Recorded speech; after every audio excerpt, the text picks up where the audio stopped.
momento de entrevista y recibimos al secretario de la Junta Nacional de Drogas, a Daniel Radio. ¿Cómo está, Daniel? ¿Qué tal? ¿Cómo les va? En diciembre se cumplieron 10 años de la ley que regula el mercado de cannabis. ¿Qué se puede decir hasta ahora de lo que ha sucedido y en este periodo también de gobierno? ¿Cómo se ha trabajado? Yo creo que en el contexto de una evaluación que desde mi punto de vista es altamente positiva, es preciso instrumentar algunas modificaciones porque cuando hace 10 años se votó la norma se estaban votando dos cosas. Por un lado, la regulación del mercado de cannabis, pero al mismo tiempo se estaba votando un modelo de regulación.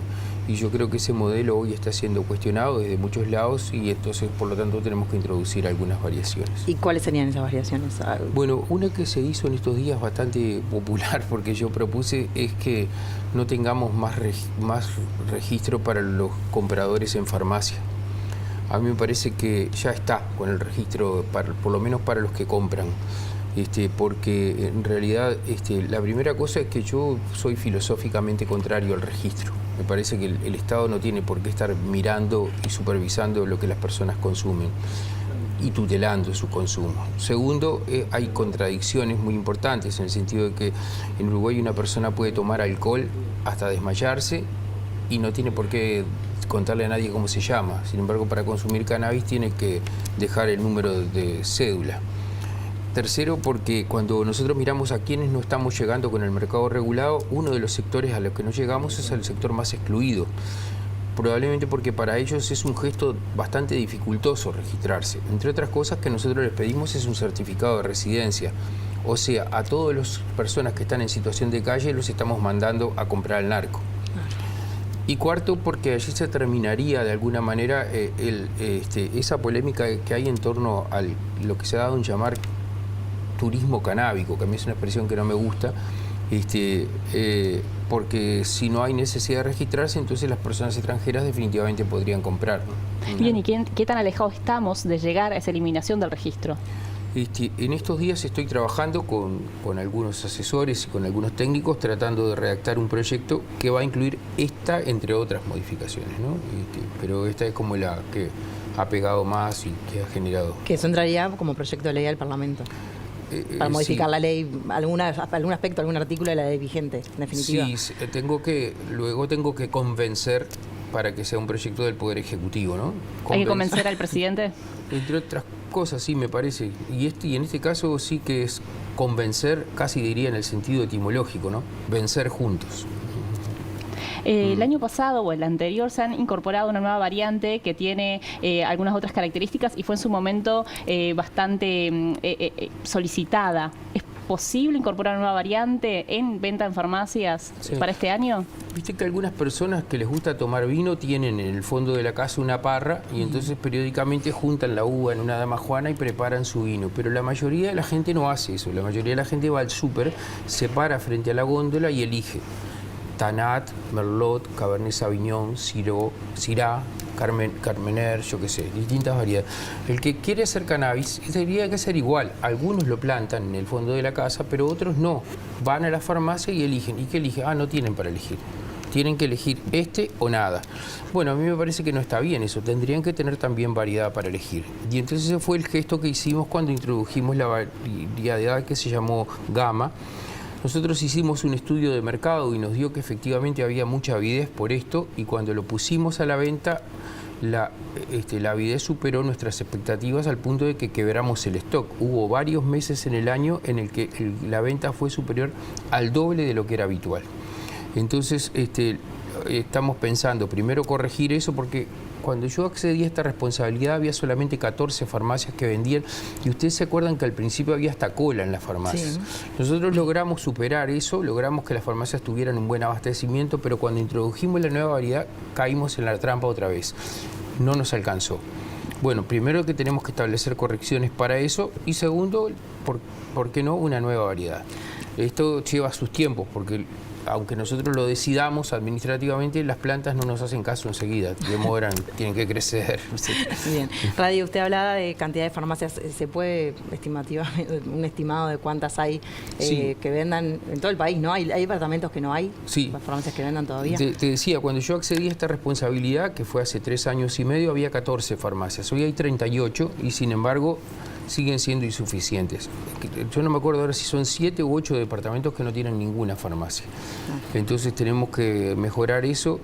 Seguramente se va a mejorar. ¿Y eso será por falta de interés de las propias farmacias en definitiva? ¿Por qué piensa que no se está llegando? Porque como usted dice, en realidad la gente de esos departamentos termina entonces en el mercado negro. O sea, sí, o gris. O gris, también. Porque puede haber algún cannabis que se produzca de manera regulada, pero que termine comercializándose de manera irregular. Yo creo que hay dos razones. La primera es porque hay decisiones de los empresarios que son los dueños de las farmacias. En algunos departamentos no hay tantos empresarios que tienen farmacias. Y donde ellos decidan, a veces por criterios morales o por lo que les parezca bien, no vender cannabis y se acabó la discusión. La otra es porque han tenido las farmacias problemas con el sistema financiero, ¿no? Las farmacias que venden cannabis no les permiten tener cuenta bancaria. Esto es un problema que está relacionado con los corresponsales bancarios que, como la ley federal en Estados Unidos no permite, entonces los corresponsales bancarios no dejan tener cuentas bancarias. La paradoja es que yo tengo la intuición de que los narcotraficantes meten su plata en el sistema financiero. Ahora, el que realiza una actividad legal... No puede. No puede. La marihuana hay que comprarla con dinero efectivo, entonces. Sí, eso seguro. Sí. Usted en su momento planteó la posibilidad de que se habilite el consumo de marihuana estatal en las cárceles o para los privados de libertad. ¿Eso en qué proceso está? No está, porque en realidad no tuve eco y entonces no insistí con ese planteo. ¿Pero cuál era el objetivo o cuál era el argumento que usted manejaba? Es como un ejercicio intelectual al decirlo. Yo entiendo que muy probablemente los presos consumen marihuana igual, aunque nosotros no los autoricemos. Y entonces eso probablemente lo que esté pasando es que haya allí adentro un comercio irregular manejado por los brazos gordos de la cárcel. Y que nosotros deberíamos evitar eso, ¿no? Y que una manera podría ser que en vez de manejarlo los brazos gordos, lo manejáramos nosotros, el Estado. Pero bueno, no prosperó y no insistí, definitivamente no insistí con eso. Radio, ¿qué piensa en cuanto al combate al narcotráfico, de la legalización de algunas drogas? Diego Sanjurjo, que es asesor del Ministerio del Interior, hablaba de legalizar la cocaína. ¿Qué piensa usted como secretario de la Junta? Yo no voy a nombrar a ninguna sustancia en particular, pero yo lo que creo es que históricamente las personas han usado drogas desde que existe la humanidad, desde que hay registro de escritura, las personas, desde antes. ¿Sabe que cuando todavía los seres humanos no sabían escribir, en las cavernas, las pinturas rupestres pintaban hombres con cabeza de hongo? No con cabeza de cebolla ni de zanahoria, de hongo ponían, ¿no? O sea, antes de saber escribir, la humanidad ya se daba la papa. Pero además hay animales que se drogan, hormigas, delfines, elefantes, monos que se drogan. O sea que el uso de sustancias es connatural a la vida. Pero si uno dice eso, deberíamos pensar que el problema mundial de las drogas existe desde siempre, y no existe desde siempre. ¿Desde cuándo existe el problema mundial? Desde que están prohibidas. Ahí empezamos a tener problemas, porque históricamente grandes personajes de la historia de la humanidad han usado drogas sin problemas, sin problemas. Pasa que un día se nos ocurrió hacer un experimento que es la prohibición. Yo me acuerdo cuando debatíamos en el Parlamento el proyecto de regulación del cannabis, había gente que decía, no podemos hacer ese experimento en el Uruguay. El experimento lo estamos viviendo y es la prohibición. Porque hace un siglo nada más que están prohibidas. A nosotros nos parece muy normal, sin embargo la humanidad vivió 6.000 años sin que estuvieran prohibidas. Están prohibidas en el último siglo y nunca tuvimos tantos problemas como cuando se nos ocurrió prohibirla. Hoy estaba leyendo en la página del Museo Histórico Nacional, hay testimonio de Dámaso Antonio Larrañaga, que dice que en la casa de ejercicios espirituales tenían plantas de cannabis para fumar.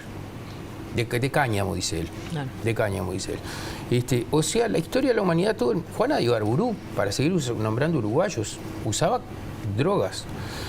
Hay mucha gente que usaba drogas, pero nunca tuvimos problemas como cuando se nos ocurrió prohibir. Si teníamos alguna duda, hay una pecera, un frasco en el que tenemos una experiencia que la humanidad le tocó vivir, que fue la ley seca en Estados Unidos. Estados Unidos tenía un problema con el alcohol y lo prohibió. ¿Y qué resolvió los problemas? No, tuvo dos problemas, el alcohol y Al Capone. Entonces, ¿qué hizo? ¿Legalizó el alcohol? No, derogó la prohibición. Lo que hay que hacer es desandar el camino de la prohibición. ¿Con qué? ¿Con el cannabis? Sí. ¿Con cuál otra? Con todas. ¿Eso qué quiere decir? Que el día que nosotros avancemos en este camino de desprohibir, ¿vamos a poder comprar heroína en el kiosco? No. ¿O vamos a poder comprar cocaína en el supermercado? No. Como no podemos comprar flunitrazepam ni diazepam, porque la alternativa a la prohibición no es viva la pepa. Sí, La alternativa a la prohibición es regular. Pero también hay que trabajar en la prevención de riesgo. Como con todas las cosas que son peligrosas, se pueden regular. ¿Qué quiero decir con esto? Hay muchas cosas que no son saludables y no están prohibidas. El veneno de ratas hace mal para la salud.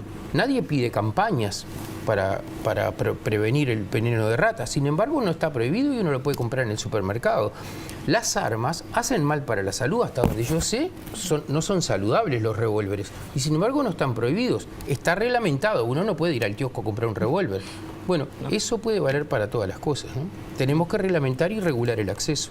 Bien. Bueno, Radio, muchas gracias por hoy. Da para seguir hablando muchísimo. No, Ya al te vamos a contrario. tener este 2024, ojalá en algún otro momento.